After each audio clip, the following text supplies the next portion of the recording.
일반 농가들보다 한 20-30%만 더 소득 증대가 된다면은 큰 이득이겠죠. 그의 경영비를 충분히 보상받을 수 있기 때문에 규산과 황을 꼭 뿌려주시길 부탁을 드립니다. 안녕하십니까. 여기는 충북 진천군에서 재배하는 그 딸기 고설 재배 농가입니다. 이 딸기는 서량품종입니다.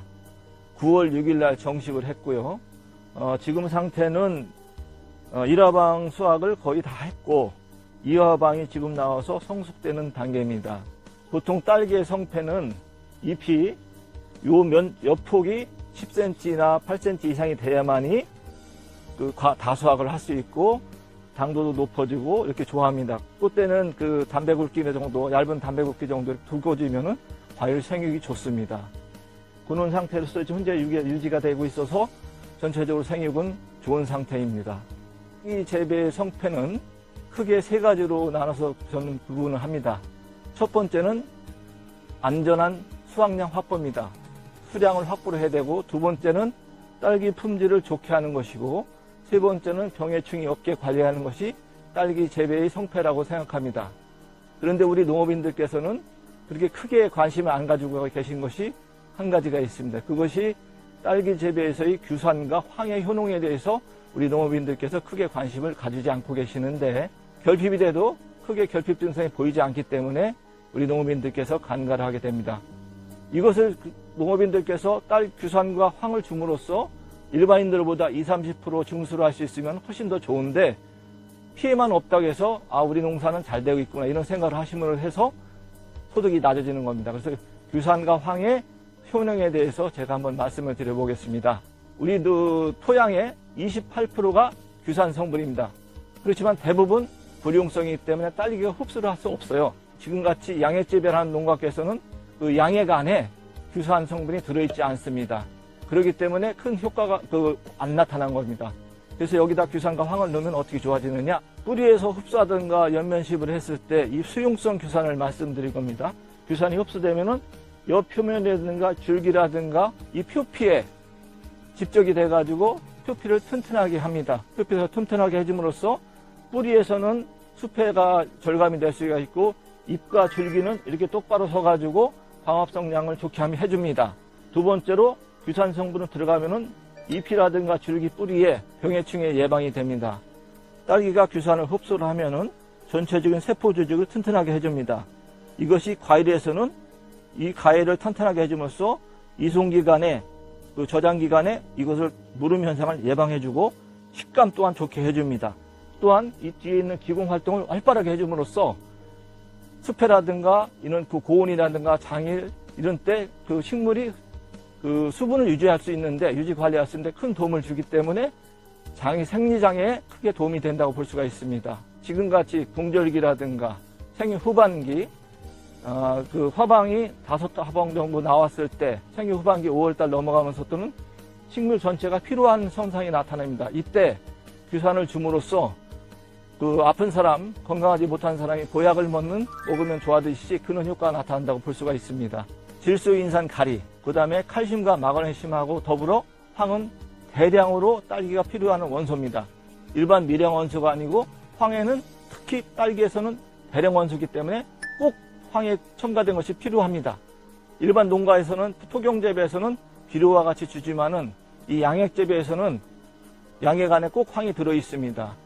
우리 원시 양액이라든가 일본 원시 양액, 지바 양액 등 모든 것이 황이 포함되어 있듯이 이 황이 꼭 필요합니다. 연면시바듯이 같이 황을 뿌려주면은 이 황이 살균 효과를 나타냅니다. 흰가루병 같은 살균 효과를 직접적으로 살균해주기 때문에 흰가루병이 예방이 될 수 있고, 뿌리에서 흡수되면서 이 표피에 그 저항성 물질을 형성하게 됩니다.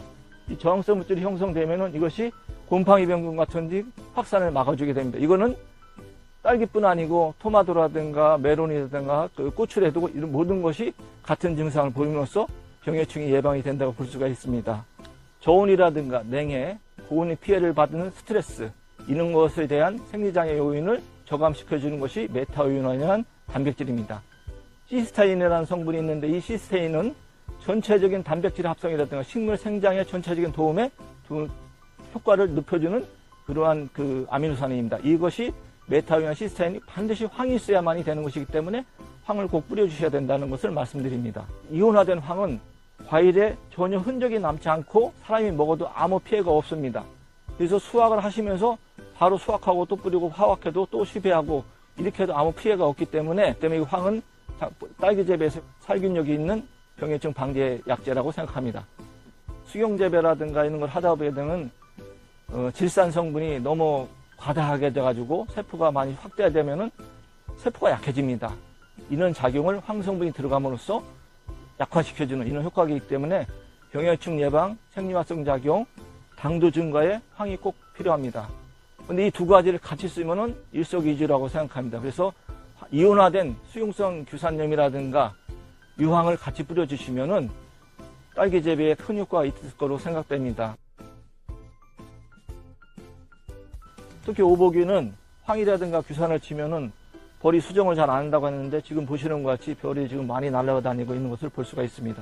자, 이것은 그 2번화에서 달린 그 과일의 형태입니다. 오복이를 쳤더니 2번화에서도 이렇게 생육이 좋은 것을 볼 수가 있습니다. 이 화망에서는 보통 2번과 3번과 4번과 빼놓고 그 다음 과에서는 생육이 잘 안 됩니다. 그런 이거 같은 경우는 탄소 중화형을 충분히 해주고 뿌리에서 흡수가 충분히 되기 때문에 지금같이 그 탄소 중화형 부족하고 저온이고 일정이 부족할 때 이럴 때에도 이 정도 크기면은 충분히 대과로서 가치가 있고 이것을 수확하고 나면은 6번과 7번과 8번과도 충분히 수확이 가능하다고 생각합니다. 대과로서.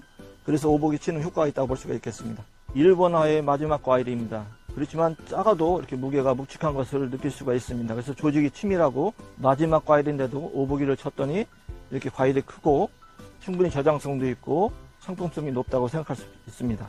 여기는 제가 오복이를 실험하는 장소입니다. 제가 오복이를 가지고 연면 시비도 해보고 관주도 해보고 했습니다. 해봤더니 효과는 확실히 났는데 관주로 한 것이 더 효과가 있는 것을 볼 수가 있었고 연면 시비를 할 때는 생육이 급격히 떨어진다든가 빨리 회복시켜주고 싶을 때 이때는 연면 시비를 하시고 과일만 가지고 따졌을 때는 뒤에 같이 저 뒤에 있는 것 같이 그 관주를 해주신 것이 조금 더 효과가 있는 것을 볼 수가 있었습니다. 시비를 할 때는 그 1000배액을 쳐서 줬습니다. 그리고 관주를 할 때는 500배액을 줬습니다.